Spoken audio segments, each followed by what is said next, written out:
আচ্ছা, চরমোনাই ভেঙে যাওয়ার পর এখন কিন্তু একটা কথা বলে তারা যে এনসিপিকে 30টা আসন কেন দিল, আমাদেরকে 80টা কেন দিতে পারলো না। দেখেন, এনসিপির নিয়ে তাদের এত মাথা ব্যথা কেন? এনসিপি হলো জুলাইয়ের যোদ্ধা, যারা জুলাইয়ের নেতৃত্ব দিছে। ইসলামী ছাত্র শিবিরও ছিল প্রথম সারিতে, কিন্তু তারা একটা জুলাইয়ের যোদ্ধা। আমরা বাংলাদেশের নাগরিকরা জানে, সাধারণ মানুষরা জানে যে তারা জুলাই যোদ্ধা। তো তারা যদি 50 আসন দাবি করে তাহলে তাদেরকে দিতে হবে। দেখেন, তারা দাবি করছে সরকার পরিবর্তন করবে, করছে।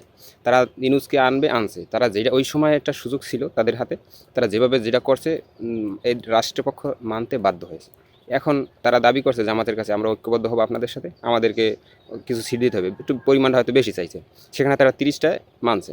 তা আপনাদের কী এমন অবদান আছে চরমোনাইর, যে কী এমন অবদান আছে যে তাদেরকে 80টা সিট দিতে হবে? 50টা সিট ছাইড়ে দেওয়ার পরও তারা রাজি না, তারা 80টা সিটই লাগবে। এমন কি একালে হ্যাঙ্গামা দিছেন আপনারা যে আপনাদেরকে 80টা সিট দিতেই হবে? এমন এত দূর পর্যন্ত আমরা পৌঁছাইতে পারেন নাই আপনারা। বিগত দিনে 5বার নির্বাচন করছেন, অন্তত 5 থেকে 6টা বা 10টা যদি আপনারা এমপি মন্ত্রী পাঠাইতে পারতেন, তাহলে অন্ততপক্ষে 50টা সিট আপনারা পাইতেন। সেই ক্ষেত্রে আপনাদেরকে 50টা সিট দিয়েছে, এটা অত্যাধিক মাত্রা ছাড়া দেওয়া হয়েছে। সেখানে আপনারা যেহেতু রাজি হন নাই, আপনারা এনসিপিকে নিয়ে টানা হেঁচড়া করতেছেন, তাদেরকে কেন 30টা দিল? তাহলে আপনারা 30টা নিতেন, আপনারা তো 50টাও রাজি হন না। তাহলে আপনাদের এত এত অহংকার, এত হাঙ্গামা যদি দেখান, তাহলে কিভাবে ঐক্যবদ্ধ হয়ে থাকবেন? এখন কাদের সাথে ঐক্যবদ্ধ হবেন? কিভাবে আপনারা নির্বাচন করবেন? বিগত দিনে 5বার করছেন, কিছুই করতে পারেন নাই, রেজাল্ট জিরো।